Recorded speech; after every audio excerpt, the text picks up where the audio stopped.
Hi, everyone. So I am really wanting to have a conversation with you ladies about being disruptive.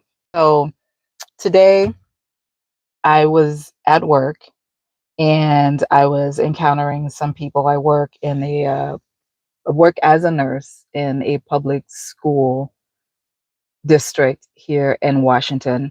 And let me just tell you, as healthcare workers, as women, I am all for us becoming more disruptors, right? Because we are already all about being patient advocates, and hopefully we're advocating for ourselves. But my whole thing is, in order to be disruptive, in order to enact change in our life, in order to do anything different, in order for us to have the life that we want, I'm learning that we need to be more disruptive.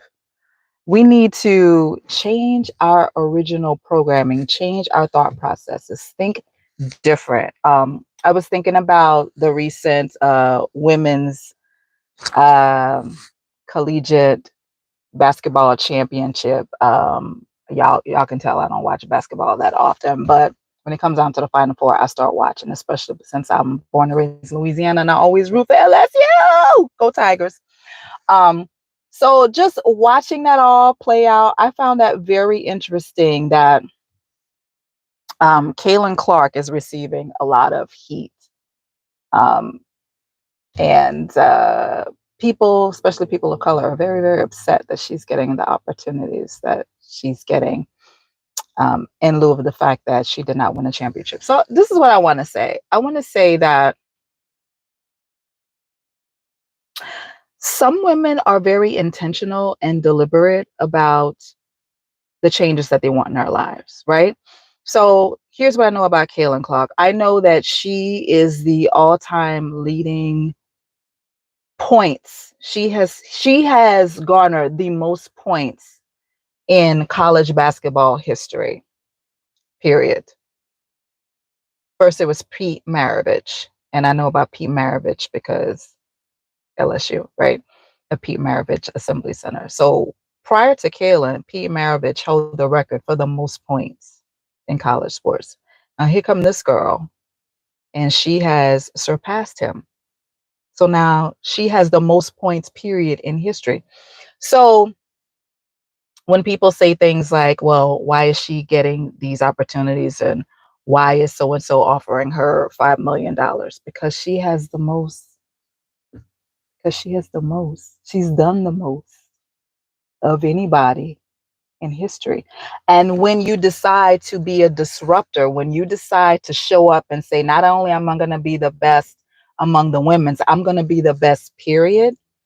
And you put in the work behind the scenes. I mean, it's real sexy to show up and score points, but the real work happens when nobody's watching. The real work happens at 2 a.m., 3 a.m., when you're up shooting threes and you're up dunking. And for those of us who are in this industry, for those of us who have made a decision to further our education, to get additional degrees, to open up our own practices, that is us being disruptors, deciding that I'm not okay with the status quo. I'm not okay with regular living. I'm not okay with this regular 7 to 3 shift or this 3 to 11 shift. No, no, no, no.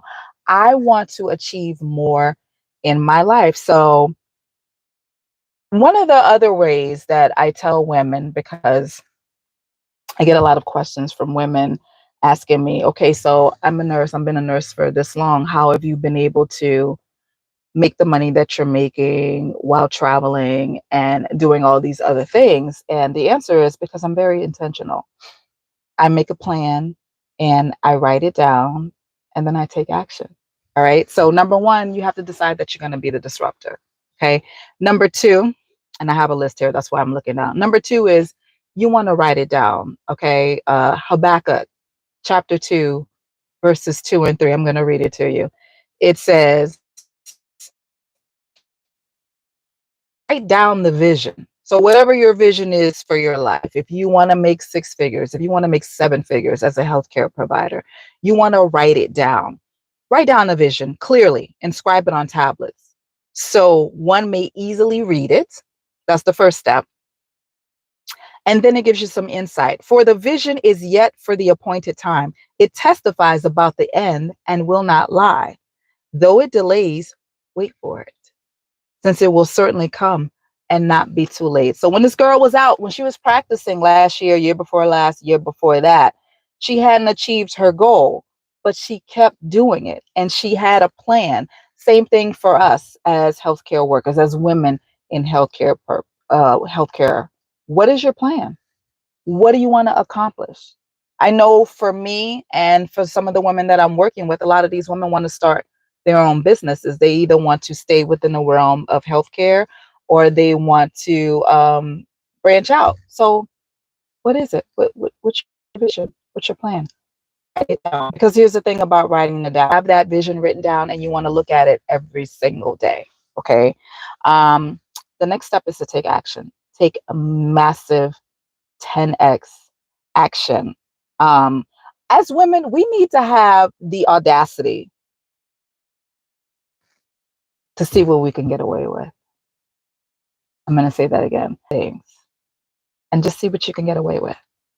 See if you can write a book about your travel adventures as a traveling pharmacist.